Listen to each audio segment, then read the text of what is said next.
EngineBEERing with Timothy Freeburn. Yeah, that's probably good enough, isn't it?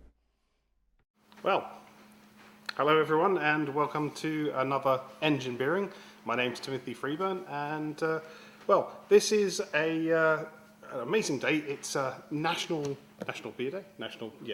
Well, anyway, it is a day to care about beer, which is pretty much every day. But anyway, what I thought I'd do is on this very special day, I thought I would go and show you all how to brew. So we're not really going to talk too much engineering, or probably not at all today, but we're going to talk brewing. I just want to say that it's Beer Day Britain. There we go. I need this bit of paper in front of me. Beer Day Britain is on the 15th of June, and it's also the date that the Magna Carta was sealed in 1215.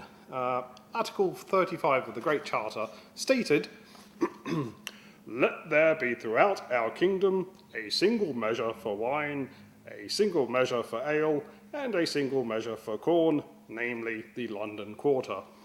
And that's why it's Beer Day. So if we are brewing, what we start off with is one of these, which is basically a big boiler, a big tea kettle, something along those lines. It just heats water up.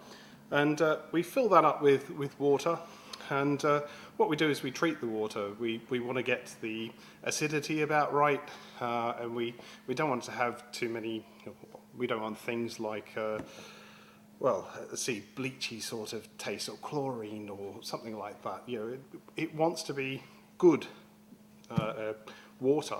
So what we do is we treat it with some salts, some acids, all sorts of things to neutralize that. And when it's treated, we call it wort. We call it liquor, not wort at all. So anyway, this is what we call a hot liquor tank, and that's the first step of brewing. Well, actually, the 0th step of brewing is to clean. You need everything spotless, but the first step is to actually boil the water and get it up to a good sort of temperature that we then put into this heavy thing, which is, oh, dear called a mash tun. And in there we put in some grain. Now I've got some random types. This is a dark one, Munich malt. We put lots of grain in, and that's where we actually get the sugars that will end up fermenting to turn into alcohol. We put them in the mash tun, and we transfer the water out, or the liquor out, into the mash tun, and we then sort of seal it all up. We've got to get the temperature pretty much spot on, and we seal it all up and we leave it. It wants to stay at that temperature for about an hour or so, and what that does is all the sugars then come out of the grain, and they end up giving us that sugared wort, the correct term, wort, that we then will boil. So yeah, what happens is you then transfer back into the hot liquor tank, which at this point is called the boiler, or you might actually have a separate vessel to keep your hot liquor clean and separate the two. So you transfer that out then into the boiler, where what you're actually trying to do is not take any of the grain. You want just the liquid. You don't want all the grain, because that potentially goes through and blocks things and causes problems in fermentation steps, etc. So we take it out of that into the boiler, and we switch the boiler on, and we throw in some hops, and they sort of come in bags like this. And if you've never seen hops before, that's what they look like. Now, these ones aren't very good, so I'm going to bin these, but it was good to show you what they were. And we throw in a lot of hops, and that sort of adds the bitterness to the beer. And we boil the beer for about 60 minutes. At the end, we might throw in some more hops to add a bit of flavour.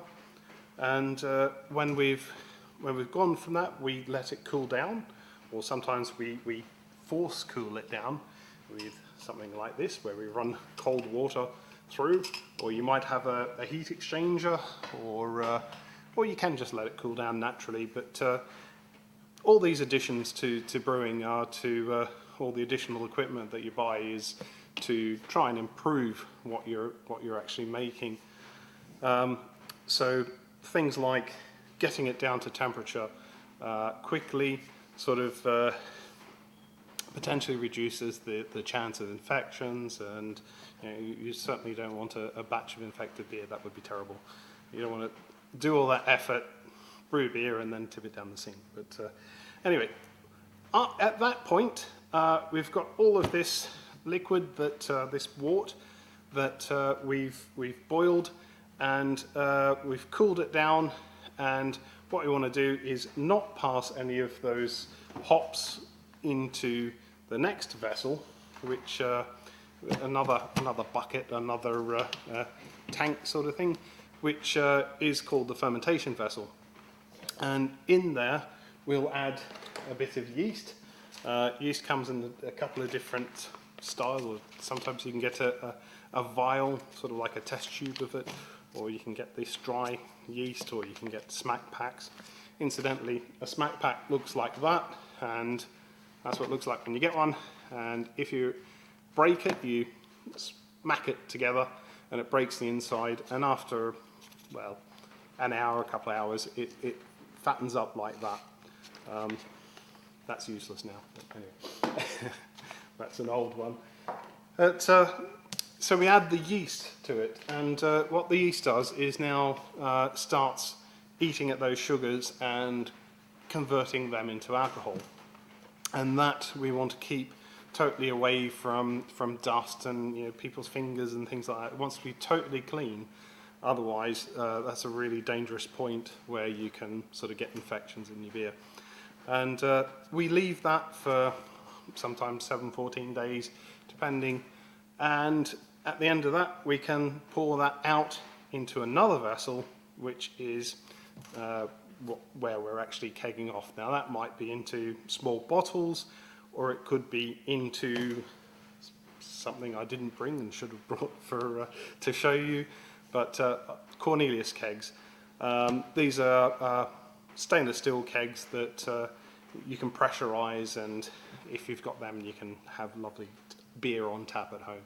But bottles work equally well, or what you can potentially do is get sort of a plastic bottle which has a CO2 screwed into the top of it, which actually does work all right. I've had some good beers from that.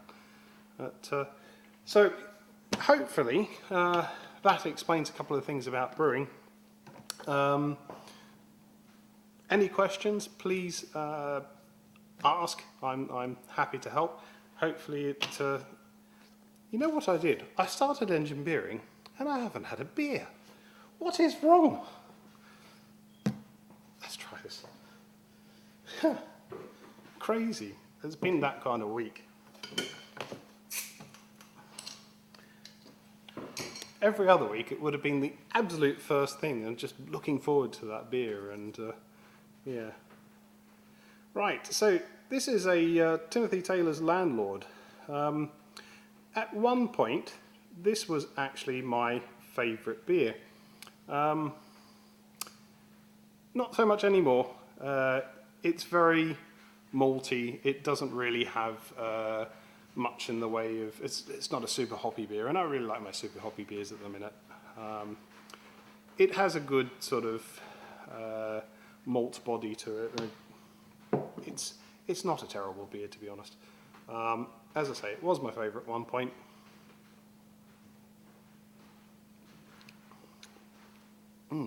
Actually, it's better than I remember last time drinking. Ooh, yeah, actually that's really good. Well, there you go, EngineBEERing. Like, share, subscribe, do all that sort of thing. Hopefully you found this useful, and if you've got any questions, throw them down there somewhere, and I'll do what I can to help. Thank you. Bye-bye, everyone.